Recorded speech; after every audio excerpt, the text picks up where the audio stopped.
o que vota, o que não vota essa semana. Vamos lá para o Salão Verde, que a Carol Nogueira tem informações para a gente. Bom dia, Carol. Bom dia, Mari. Exatamente, os deputados já começam a chegar na manhã dessa terça-feira aqui para a gente começar as votações da semana. Vamos conversar com os vice-líderes que estão aqui com a gente para tentar descobrir o que dessa longa, extensa pauta pode de fato ser votado. Quem está aqui com a gente é o deputado Hildo Rocha, que é do MDB do Maranhão, é vice-líder desse partido, e também o deputado Valmir Pracidelli, que é do PT de São Paulo, é vice-líder do PT também. Deputado Hildo, o senhor estava até ali na matéria já falando um pouquinho, adiantando um pouquinho. A gente tem as medidas provisórias dos caminhoneiros, tem os destaques das distribuidoras de energia. Sua aposta, o plenário deve começar pelo quê? Eu acho que o plenário deveria começar justamente pelas medidas provisórias, até porque vamos entrar em recesso esta próxima semana, no máximo, desde que seja votada a LDO, que eu acredito que será votada amanhã, a Lei de Diretrizes Orçamentárias na sessão do Congresso que já está convocada para amanhã. Então é necessário que se vote logo de imediato as medidas provisórias. São medidas provisórias importantes que, se não forem votadas agora, praticamente, voltando do recesso, ser discutida e trabalhada e votada, vai ser difícil ela ainda ter a possibilidade de ser aprovada ainda esse ano. Então, ela caduca e pronto, já não surte mais efeito. Temos várias medidas provisórias de grande importância para o povo brasileiro que deve ser votada logo, e eu acredito que é mais importante que os outros projetos de lei que estão tramitando, com exceção do PLP 137, que nós entendemos que tem que ser votado, até porque há um acordo do próprio presidente da Câmara de botar amanhã em pauta única, na quarta-feira, o PLP 137, que possibilita a criação de município, fusão e incorporação. Deputado Valmir Pracidelli, então, o destaque são as medidas provisórias. Essas medidas provisórias que vieram aí tentar dar uma solução para a greve dos caminhoneiros, né? Já estão chegando aqui na Câmara. Sua expectativa de votação?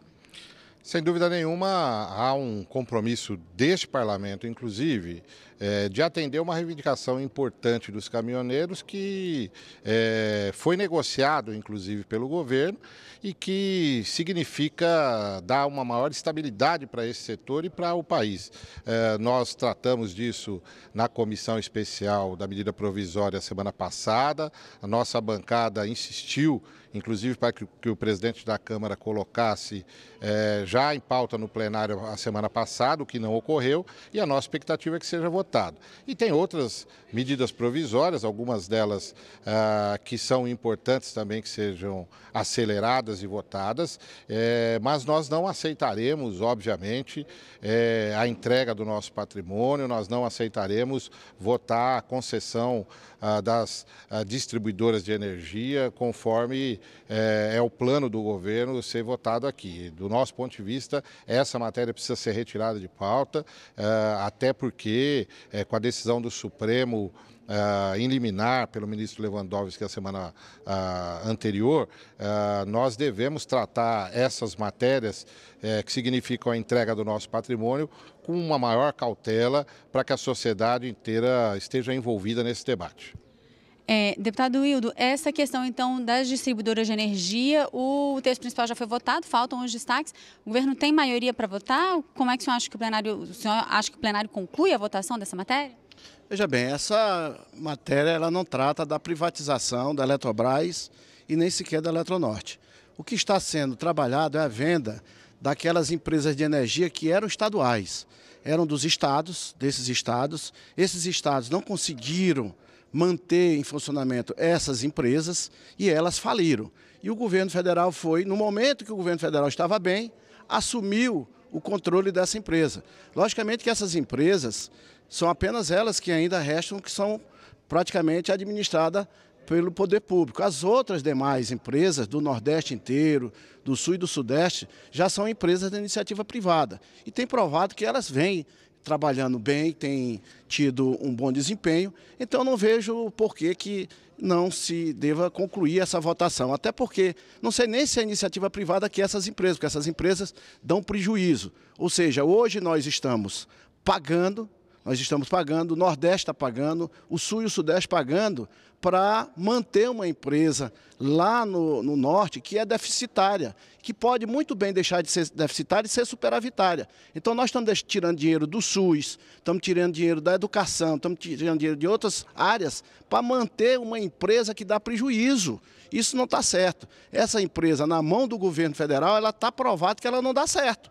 Então, se ela não dá certo, as outras que foram vendidas, as outras estaduais que foram vendidas, estão dando certo. E por que essas outras não estão dando certo se estão na mão do governo federal? Então, vamos experimentar, ver se a iniciativa privada assume o controle dessas empresas que estão lá no norte. A oposição deve se opor a essa votação, deputado Pracidelli? Claro, conforme eu disse, o setor de distribuição de energia, o setor elétrico, é um setor estratégico para o país. Dizer que uma região dá prejuízo e outra dá lucro não é argumento para que a gente entregue um setor, repito, fundamental para a economia do povo brasileiro, um setor fundamental para o desenvolvimento do país.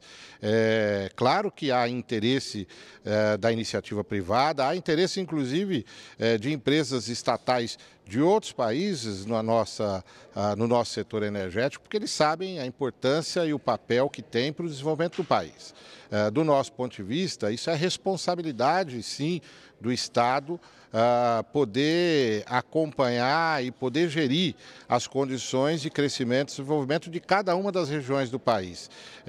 E do nosso ponto de vista também, a privatização e a entrega do setor energético significará, em médio prazo, o aumento da energia elétrica. Eu nunca vi nenhuma empresa no mundo, empresa privada no mundo, não querer ter lucro. E se ela quer ter lucro, ela quer, evidentemente, tirar esse lucro das costas da população, das indústrias que são abastecidas pela energia, e nós não aceitamos esta tese e queremos, evidentemente, que esse setor estratégico continue na mão do Estado e continue prestando um serviço para a nação e para o povo brasileiro. Deputado, hoje na pauta do plenário, o que está previsto mesmo, além dos destaques dessa questão das distribuidoras de energia, é essa medida provisória 824, que muda as regras dos contratos do Plano Nacional de Irrigação. Do que ela trata exatamente? Como é que o governo se posiciona em relação, os deputados governistas se posicionam em relação a ela? Olha, com relação ainda a assunto de preço ao consumidor de produtos e serviços, não significa dizer que o aumento se dá se a entidade ou quem está administrando, seja público ou privado, nada tem a ver. Até porque eu dou um exemplo bastante claro. O nosso sistema de petróleo ela é estatal. A Petrobras é uma empresa federal. É apenas ela tira petróleo do subterrâneo do nosso país. E nosso petróleo é retirado da Petrobras, mas a gasolina é cara. Sobe desesperadamente. Subiu o diesel aí de uma forma tão alta e que houve a greve de caminhoneiro que acabou de estraçalhar com a nossa economia. Então, não é o fator de quem está no comando, mas o fator chama-se mercado, chama-se demanda e oferta. Ou seja, se você tiver uma oferta maior do que a demanda, obviamente que o preço tende a cair. Essa é a realidade. Então, o que nós temos que ter não é apenas uma empresa fornecendo energia num estado. Nós temos que ter 3, 4, 5 empresas fornecendo energia. Isso sim, porque aí você vai ter a competição. Se você tivesse apenas uma indústria aqui no Brasil de calçado, nós teríamos o país mais caro de calçado, compra de calçado. Mas com relação à medida provisória 824, ela vem com algumas inovações. Além da questão do crédito ao irrigante, que trata sobre do crédito ao irrigante, também ela traz algumas novidades, como, por exemplo, ampliar a área de competência da Codevasf, que é a Companhia de Desenvolvimento do Vale do São Francisco, é uma empresa federal que atua muito bem na região Nordeste, agora ela vai poder atuar no Norte e no Centro-Oeste do país. E a Codevasf é uma empresa que tem maior conhecimento na área de irrigação. Foi graças à Codevasf que aquela região ali de Pernambuco e da Bahia, hoje é um dos grandes produtores de uva e de manga. O maior produtor de manga da América do Sul é o Brasil, graças à Petrolina, que hoje desenvolve uma produção agregada entre a Codevasf e a Embrapa e que tem dado resultados satisfatórios. Então, essa empresa que é a Codevasf está sendo levada a ela, a possibilidade de ela atuar também no Mato Grosso, no Pará, no Tocantins, nesses estados que também têm um grande potencial de irrigação. Deputado Rocha, obrigada pela participação.